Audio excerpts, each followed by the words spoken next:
Breaking చూసిన Adilabad Congress party assembly incharge Kandi Srinivasa Reddy సంచలన వ్యాఖ్యలు చేశారు.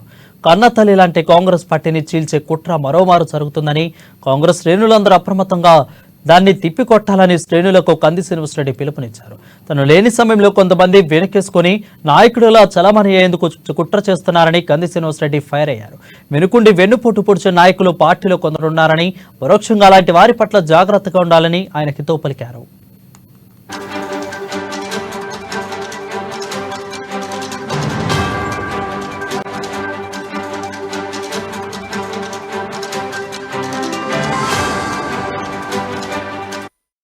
బ్రేకింగ్ చూస్తున్నాం. Adilabad Congress party assembly incharge Kandi Srinivasa Reddy సంచలన వ్యాఖ్యలు చేశారు. కన్నతల్లి లాంటి కాంగ్రెస్ పార్టీని చీల్చే కుట్ర మరోమారు జరుగుతుందని, కాంగ్రెస్ శ్రేణులందరూ అప్రమత్తతతో దాన్ని తిప్పికొట్టాలని శ్రేణులకు కంది శ్రీనివాసరెడ్డి పిలుపునిచ్చారు. తను లేని సమయంలో కొంతమందిని వెనకేసుకుని నాయకుడిలా చలమనేందుకు కుట్ర చేస్తున్నారని కంది శ్రీనివాసరెడ్డి ఫైర్ అయ్యారు. వెనుకుండి వెన్నుపోటు పొడిచే నాయకులు పార్టీలో కొందరున్నారని, పరోక్షంగా అలాంటి వారి పట్ల జాగ్రత్తగా ఉండాలని ఆయన హితవు పలికారు.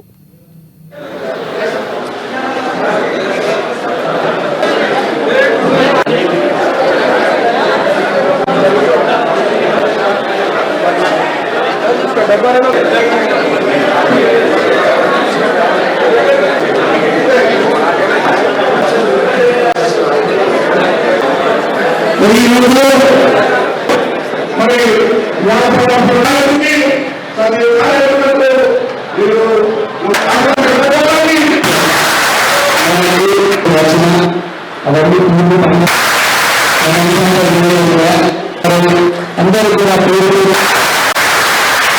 సబ్సిడీ కోసం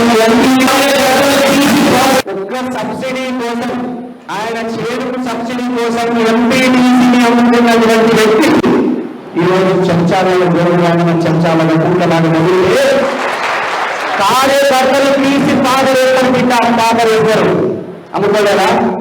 అంటే మీ సబ్సిడీ కోసం నువ్వు గోరురామన్న ఎంపీటీసీని అమ్మేసినటువంటి వ్యక్తి కాంగ్రెస్ పార్టీలా ఇప్పుడు ఎవరైతే చెంగ ఎగురుతున్నాడో ఆ మనిషి జోలు రామన్న ఆడిస్తున్నట్టు ఆడుతున్నాడు.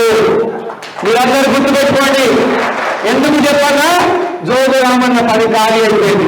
టీఆర్ఎస్ నుంచి మంచి మంచి నాయకులు, కరుగట్టినటువంటి కార్యకర్తలు, బాగా పనిచేసిన వాళ్ళందరూ కూడా ఆదిలాబాద్ మీద ప్రేమతోని, మన రేవంత్ రెడ్డి అన్న మీద ప్రేమతోని, కాంగ్రెస్ ప్రభుత్వం అందిస్తున్న ప్రజాపాలన మీద ప్రేమతోని మన కాంగ్రెస్ పార్టీలో చేరగానే జోగు రామన్న పని అయిపోయింది. ఇక జోగు రామన్న ఎట్లా చెప్పారు?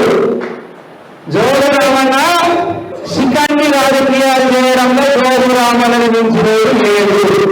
ఈ మనిషి ఎవరైతే ఉన్నారో ఈ సబ్సిడీల కోసం ఎంపీటీసీని అమ్మేసుకున్నటువంటి ద్రోహి ఈ రోజు డిసిసి అనుకుంటా దొంగ నాటకాలు ఆడితే కార్యకర్తలు తీసి పాతరేస్తారు బిడ్డ, పాతరేస్తారు.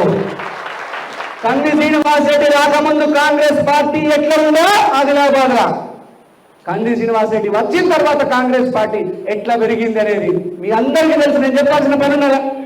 కంది శ్రీనివాసరెడ్డి అనేటువంటి వ్యక్తి ప్రజల గుండెల్లో ఉన్నాడు. 50,000 ఓట్లు సాధించి మనము జోగు రామన్నకు డి అంటే డి అన్నాం, సై అంటే సై అన్నాం. టిఆర్ఎస్ కాంగ్రెస్ బీఆర్ఎస్ ఓట్లు చీలిపోవడం వల్ల బీజేపీ బయటపడి ఉండవచ్చు, కానీ ఇదంతా తాత్కాలికమే.